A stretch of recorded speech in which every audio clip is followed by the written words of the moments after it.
huge decision. How tough was this for you? Very tough, very, very tough decision.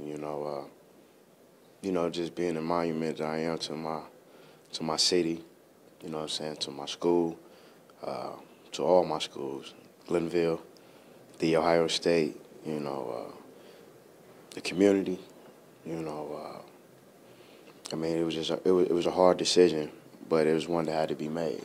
Mm-hmm. What were some of the reasons for that? Family. Mm-hmm. There's a lot, and being gone almost 20 years, not being able to have some of the joys that you're supposed to have as a man, being able to enjoy your parents, being able to enjoy your kids, your wife, and just yourself. Mm-hmm. I dedicated my life and my time to football my entire life until now, and being able to go out peacefully and on a joy is all I wanted to be. I have no really major injuries, but, I got some aches and pains. You said going out in peace. In peace. Tell us more about that. Just on my own terms, not forced out. Respectively leaving the game the right way, the way I wanted to. Yeah, last year I didn't finish off the season, but, at the end of my career, I done had one of the best careers to myself that a lot of people don't even have, don't even get an opportunity to have. Like I said before, I did it on all levels, from 8, 7 to 36. I competed on all levels at the high. I played on the national championship. I played in Super Bowls. Didn't get the outcomes that I wanted, but I made that stride. So just having the respect for myself to be able to come to this conclusion is the biggest conclusion, I've been doing it by myself, you know what I'm saying? So for me to come to terms with myself is the biggest outcome. You were a little emotional a few minutes ago. Why was that? What's going through your mind? I mean, I didn't put so much time and history into this deal, into this game that, it made me a man. It made me who I am. My parents did everything they were supposed to, but this game created me for many years to be able to go out and showcase my talent and showcase my family, showcase my community around the world. Mean a lot to me. Always been mean a lot to me. Always been #1 in my book. I got a tattoo back in the day. It said, God, Glenville Ginn. And it always been like that. You mentioned the Glenville connection. Obviously, your father coaching you in the early years and as a tar blooder. How special was that? And again, you did say it helped form what you are today. But how special was it being coached by your father? Oh, man, it's one of the biggest things that I will always love and cherish.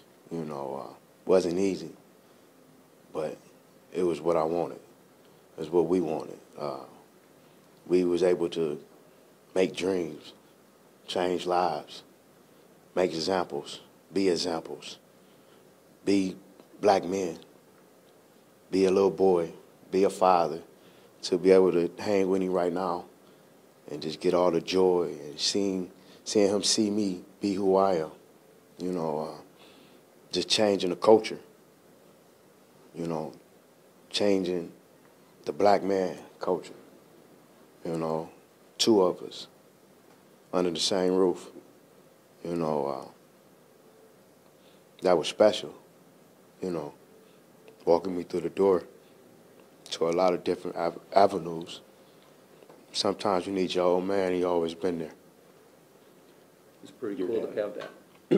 Your dad talks a lot about that, changing the Glenville community and things like that. And not to say that you started it, but, a lot of football players, a lot of young men look up to you out of that community.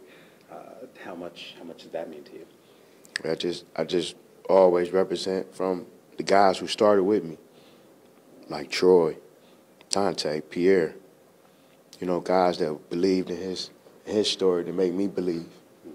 If it weren't for them couple guys, Darius Hiley, Sherman Vaughn, it went for those couple guys that got in that van and believed in what he had going on, Mark Lewis,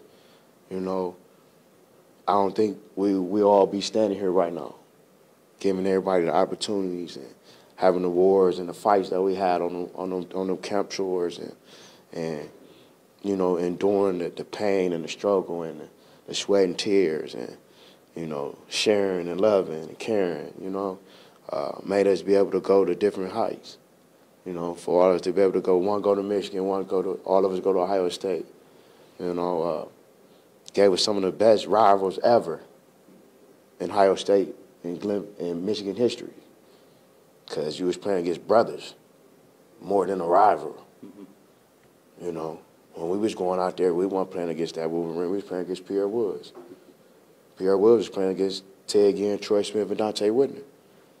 And that's how it always been. And then we shocked the world with that. Coming from Glenville, coming from one man dream.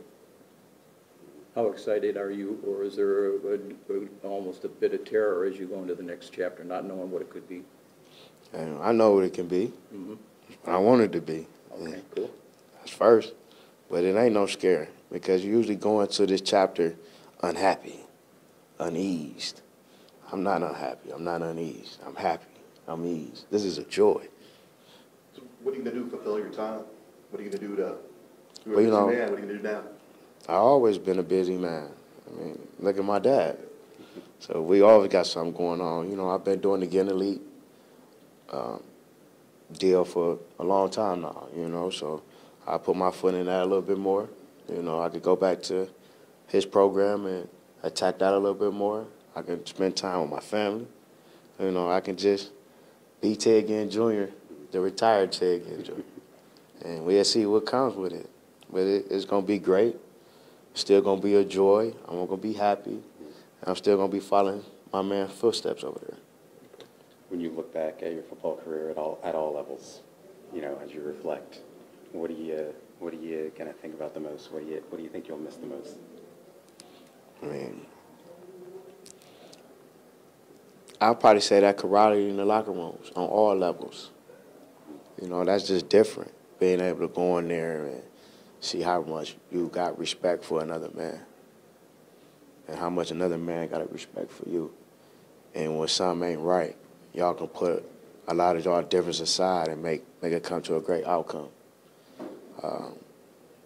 Just being able to, you know, catch a football. You know, I mean, you've been catching a football since I was 2. I mean, it's not going to stop, but, you know, just knowing what catching a football means. You know, some people don't understand that. I figured it out. You know what I'm saying? So if I can get the next person to understand what catching a football means, or shooting a shot, or hitting a baseball, or hitting a golf ball, or swimming, then we could see the next Ted Ginn Jr. It could be my son, it could be somebody else's son. But that's the business that we in, create another man. Do you have a moment on the field that kind of sticks out the most? Thousands. I'd be up here all day. But, you know, just from every different standpoint. 8 years old, with 10 years old, running a quarterback keep. I scored, but I didn't do the fake right. You know what I'm saying?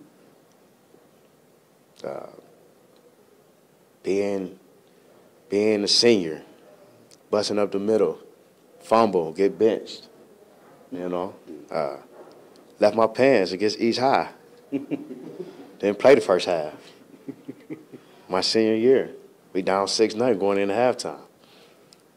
Came out, beat them 38-6, though. Going to Ohio State, getting my first punt return. Trust believing in me to go back there. Had no clue. It's Wisconsin. I jumped through 7 people. So y'all know right there, I was just taking a chance. Ended up hitting my head on the goalpost. To later on that year, we get Michigan. Being able to bop, and going down that sideline, you know, to playing against Notre Dame, national championship, you know, being a first-round draft pick, being 1-15, never did that. Learning how to lose, coming back, learning how to win, being able to go 15-1. So I had joy playing with Drew Brees. The best connection in the game. I was part of that. Changing the face mask. I changed the face mask that these receivers is wearing now. Nobody thought about that until you see me come out of Ohio State. So I got a lot of memories. I got a lot of joy. I got nothing to hold my head on. You just listed chapters to a book, For essentially. sure. I mean, is it still surreal to you that you were able to experience everything that you have? No, it's not surreal because I put the work and the time and the effort. My family stood behind me and worked with me. So as long as you know you did that, ain't nothing to hold back on, ain't nothing to hold your head on. Just keep trying to shine. Now I got to shine for my kids. So it's just a different type of shine. I shine for my wife. The lights are still on, but they're off. I mean, you just got to have fun and enjoy your moments. That's why we got YouTube and Google and different things like that. So for me to be able to go on there anytime I want to, I'm going to be fine. Good. Ted, Thank you. very much. Good luck. Yeah, appreciate it. Pleasure. Always.